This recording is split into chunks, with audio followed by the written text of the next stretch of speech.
Hello, everyone, and welcome to the Easy English Podcast. I'm Noor, and I'm thrilled to have you join me today.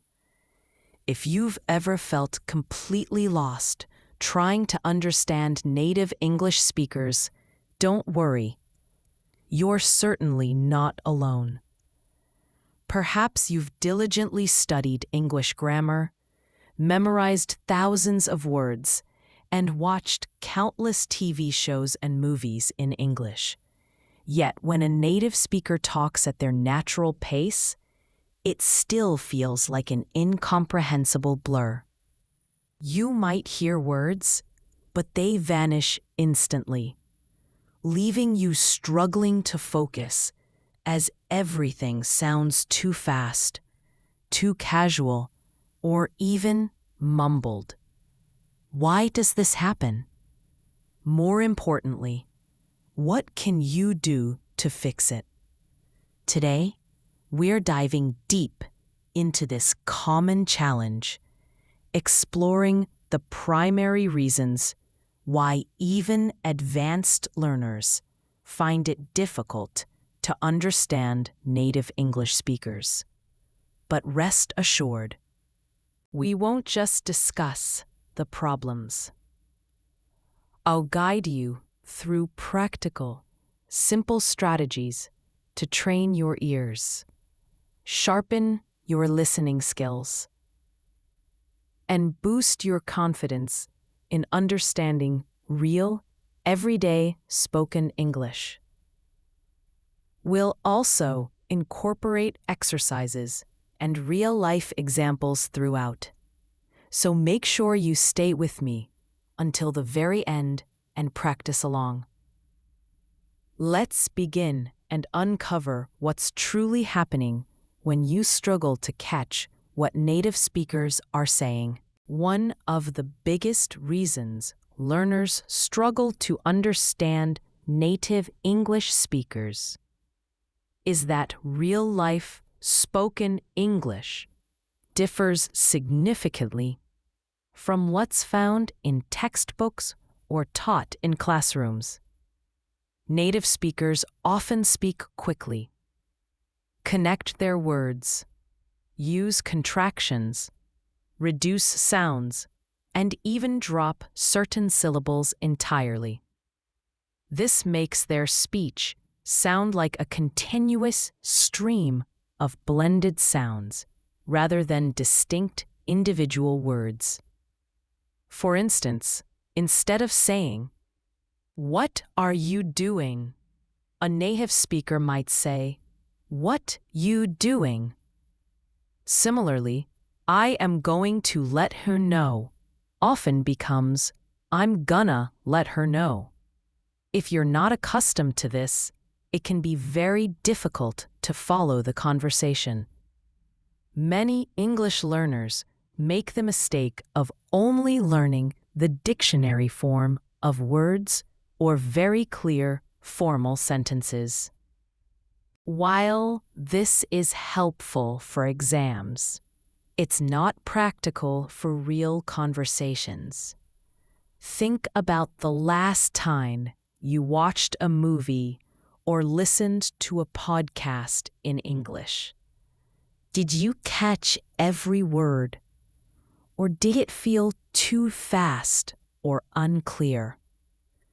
This is precisely why listening practice in a real context is crucial. You need to immerse yourself in the rhythm, tone, and pace of authentic conversations, not just slow, clear recordings designed for learners. Let's do a small practice exercise now.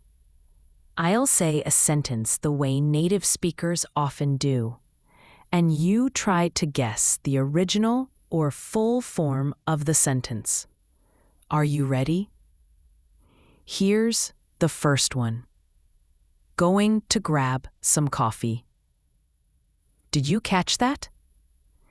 The full sentence would be, "I'm going to grab some coffee." Here's another. Want to come with me? That would be, do you want to come with me? And how about this one? Let me check. That means, let me check. You see how different the spoken form sounds from what you might read in a textbook. This kind of practice helps you recognize common patterns in real spoken English. Another reason you might struggle with understanding native speakers is vocabulary overload or unfamiliar phrases. Native speakers frequently use idioms, slang, phrasal verbs, and cultural expressions that aren't always covered in language courses. If you hear someone say, "I'm beat," you might not understand they mean, "I'm tired." Or when someone says, "That movie was a letdown," you might not realize they mean it was disappointing. The more familiar you become with these types of phrases, the easier it will be to follow conversations. Let's look at a few more examples. Imagine someone says, "I'm just going to chill today." That means, "I'm just going to relax today." Or if someone says, "He bailed on the meeting," they mean, he didn't show up or canceled last minute. The key is not just to learn new vocabulary, but to learn how it's actually used in real conversation. Here's a short practice you can repeat after me to train your ear to hear connected speech. I'll say the sentence slowly and clearly first, and then the way a native speaker might say it. Try to repeat both and notice the difference. First sentence. Do you want to go to the store? Now the native version. Want to go to the store? Repeat it with me. Next. What are you doing later? Native version. What you doing later? Repeat it. One more. I have to get some work done. Native version. I gotta get some work done. This kind of shadowing practice will help your brain get used to the rhythm and flow of natural English. Now, let's discuss another important reason why understanding native English speakers can be challenging. Your brain is not yet trained to process English fast enough. When you're listening in your native language, your brain automatically catches patterns and meaning without needing to consciously think. But with English, especially if you're not constantly surrounded by it, your brain has to work harder. It needs to decode sounds, figure out grammar, recall vocabulary, and understand the context, all in real time. That's a lot of pressure, and it naturally slows down your comprehension. This is why it often feels like you understand better when reading English than when listening. Reading provides time, but listening demands instant understanding. The only way to improve is to train your brain like a muscle, with frequent and focused listening practice. One effective way to train your listening is through daily shadowing practice. Shadowing means repeating what you hear immediately after you hear it. Choose a short clip of a native speaker speaking naturally. Play one sentence, pause it, and repeat it exactly as you heard it. Focus not just on the words, but also on the pronunciation, intonation, and rhythm. Over time, this will help your brain recognize native patterns faster and more accurately. You don't need a long video to practice. Even 5 minutes a day is enough if you do it consistently. Try using clips from interviews, vlogs, or podcasts that are not scripted or overly formal. Let's do another short exercise together. I'll give you a few native phrases, and I want you to repeat them exactly as I say them. Focus on the sound, not the spelling. Ready? First, coulda told you that. That means I could have told you that. Now repeat. Coulda told you that. Next, shouldn't have said that. The full sentence is, I shouldn't have said that. Now try, shouldn't have said that. Another one, I dunno. That's short for I don't know. Repeat, I dunno. Excellent. You're doing great. Another tip is to listen without subtitles. While subtitles can sometimes be helpful, if you always rely on them, your brain doesn't learn to process spoken English independently. Try watching a short scene with subtitles first, then re-watch it without them. Or even better, listen to audio-only formats, like podcasts or audiobooks. Focus on catching the main idea, not every word. Real understanding comes from context. Even native speakers don't hear every word clearly all the time, but they still understand because they use context, tone, and familiarity with expressions. You can train yourself to do the same. Let's do a comprehension practice now. I'll tell you a short story, and then I'll ask you some questions. Try to listen carefully and understand the main idea. Here we go.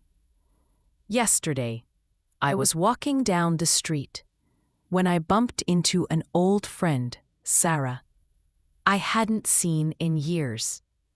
We decided to grab coffee at a nearby cafe. We talked for hours about life, work, and memories from school.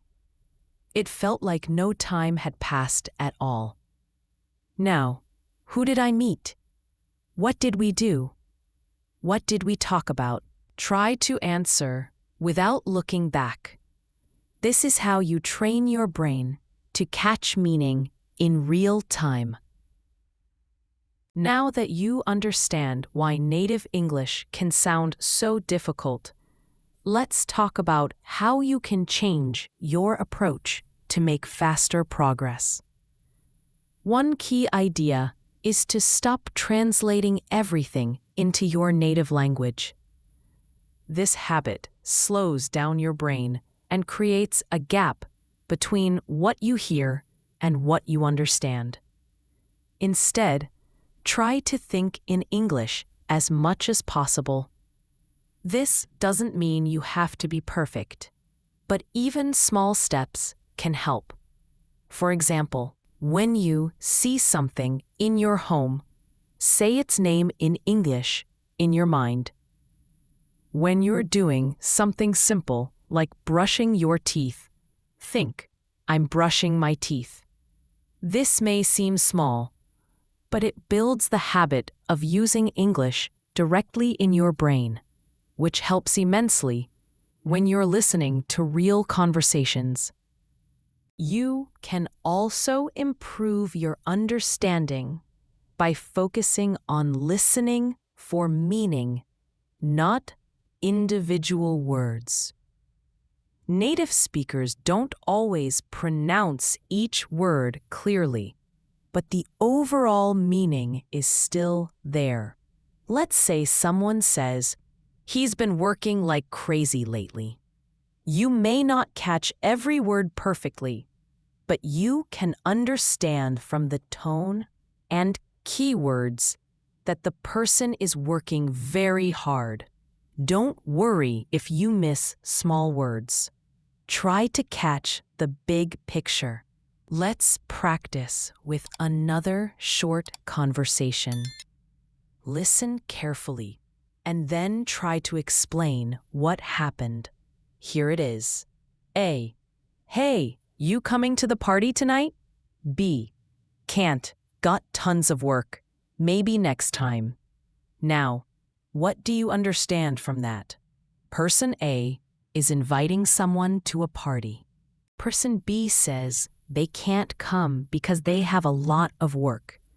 Even though the second person didn't use full sentences like, I cannot come because I have a lot of work, the meaning is still clear. This is how native speakers talk. They skip extra words, but the message is still there. Training your ear to understand these shortened responses is very important. Another useful habit is to listen and repeat. Then record yourself and compare. Let's do a quick speaking and listening practice. I'll say a sentence in casual native style, and you try to say it just like me.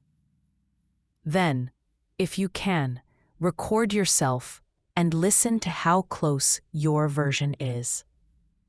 First, I'll get back to ya. Try repeating that now. Next, wanna hang out later? Say it naturally. Another, I've been super busy. Repeat it now.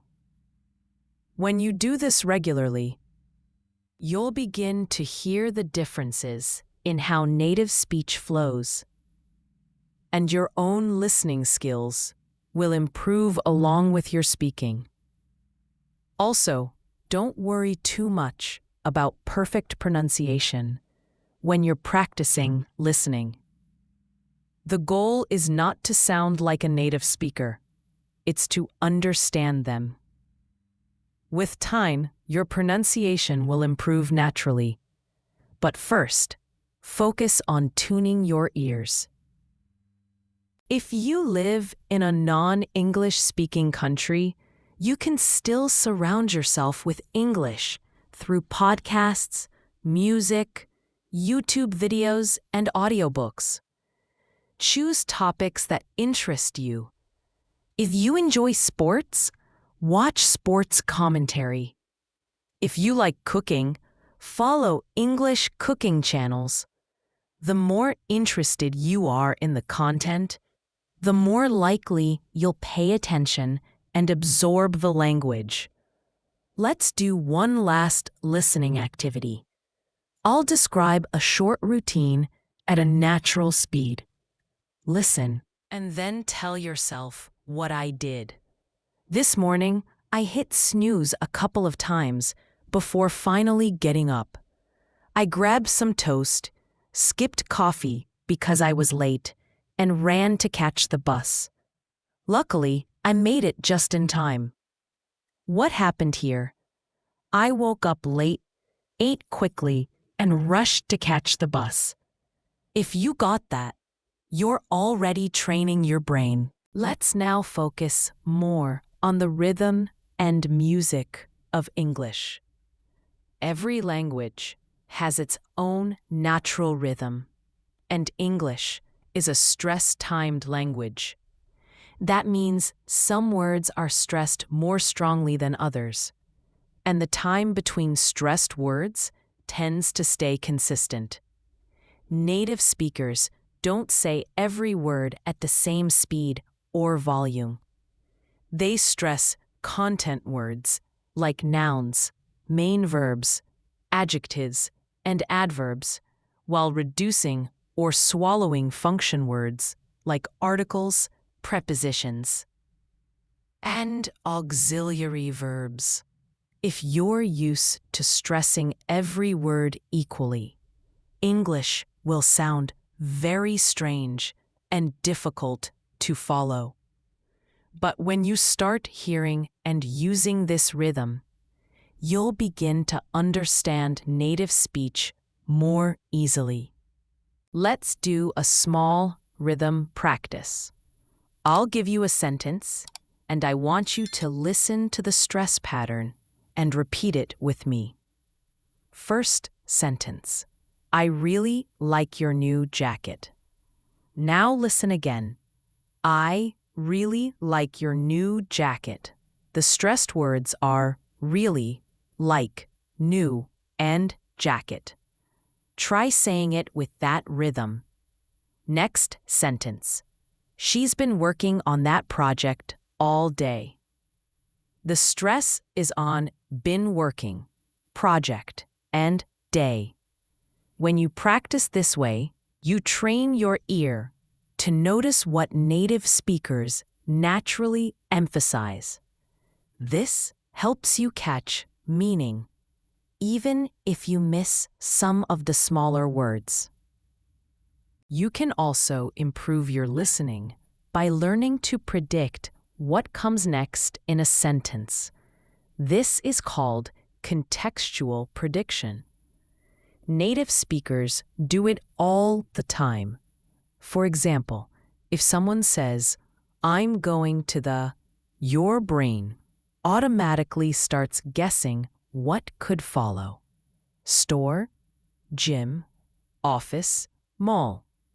Your brain fills in the possible endings based on the situation. This helps you stay ahead and follow conversations more easily. Practicing this skill makes it easier to listen in real time without getting stuck on every word. Let's try this together. I'll give you the beginning of a sentence, and you guess what could come next. Ready? He didn't call me because. What are some possible endings? He was busy. He forgot. His phone died. Good. Next one. I'll meet you after. Could be work, lunch, class. Your brain learns to fill in these gaps quickly with practice. This also helps you stay more relaxed while listening, which is important because anxiety can make it harder to focus. Speaking of relaxation, many learners don't realize that stress and nervousness can block your listening skills. If you're worried about understanding every word, you become tense, and that tension reduces your ability to process sounds quickly. So try to relax. Remind yourself that even native speakers don't always catch everything. It's okay to miss a word or two. Focus on the meaning and the mood of the speaker. Are they happy, angry, tired? That emotion helps you understand the message, even if some words are unclear. Let's do a listening and guessing practice. I'll read a sentence quickly and casually, and you guess the full meaning. First, can you grab it for me? That means, can you pick that thing up for me? Next, I'll be there in a sec. That means, I will arrive very soon in a second. Another one, don't sweat it. That means, don't worry about it. It's fine. Keep listening for phrases like these in real-life English. Write them down and practice saying them aloud. The more you get used to casual speech, the more confident you'll become. You're doing a great job so far.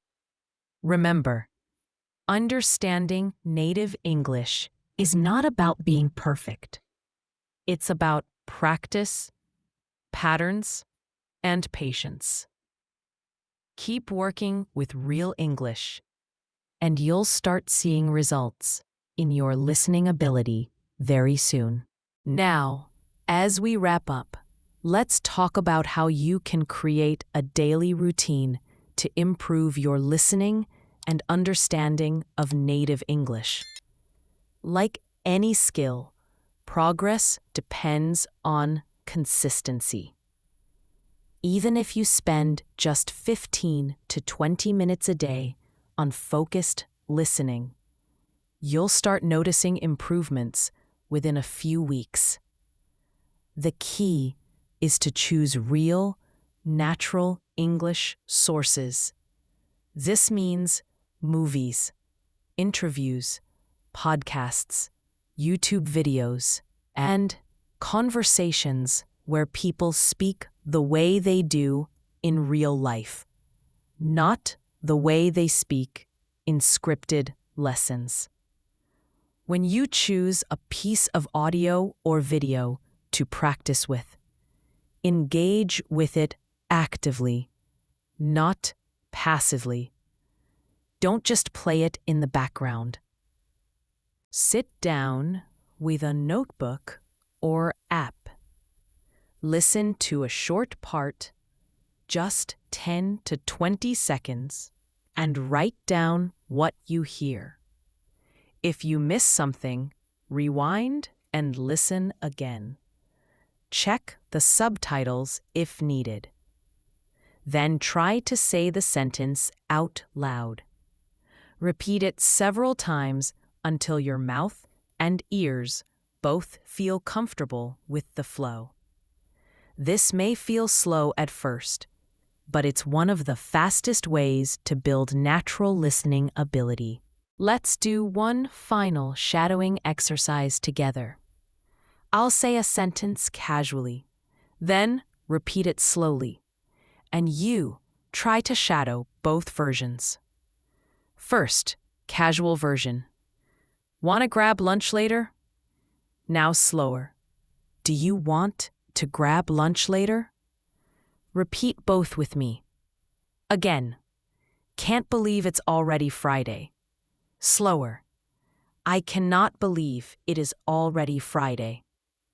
Try saying that smoothly. Another one. He's going to help us out. Slower. He is going to help us out. Notice how the sounds link and reduce in casual speech. Practicing this way improves both listening and speaking naturally. Another good tip is to record your progress. Once a week, record yourself speaking English about your day or retelling a story you heard in English. Then, listen to native content and compare your rhythm and pronunciation. You'll begin to hear what's different and where you can improve. You don't need a teacher for everything. Your ears and your own voice are powerful tools for learning. Let me share a quick story of a learner named Aisha. She had been studying English for 5 years and could read and write very well. Whenever she watched a movie or tried to speak with a native speaker, she felt lost. So she decided to change her method. Every morning, she listened to a 2-minute podcast from a native speaker. She listened to the same clip 3 times. First, just to hear. Second, to write down what she heard. And third, to repeat it aloud. After just 1 month, she said she started catching phrases that used to fly over her head. She even understood jokes in English for the first time. That's how powerful focused listening can be. As we bring today's lesson to a close, let's quickly review. You might find it challenging to understand native speakers because they speak fast, connect words, reduce sounds, use idioms, and speak with a natural rhythm and flow that isn't typically taught in most textbooks. However, this doesn't mean it's impossible. You simply need to train your ear. Practice with authentic materials. Stop translating everything and maintain consistency. Practice daily, even if it's only for 10 minutes. Shadow sentences. Repeat native phrases. Record yourself. Relax. And most importantly, enjoy the journey. Thank you so much for learning with me today. I truly hope this session has helped you feel more confident about listening to native English. If you enjoyed this podcast and found it useful, please don't forget to subscribe to the Easy English podcast for more helpful English lessons every week. Your support means a lot and helps us continue to bring you valuable learning content. Keep practicing, stay patient, and I'll see you in the next episode. Until then, take care and keep listening to real English every day. Farewell for now.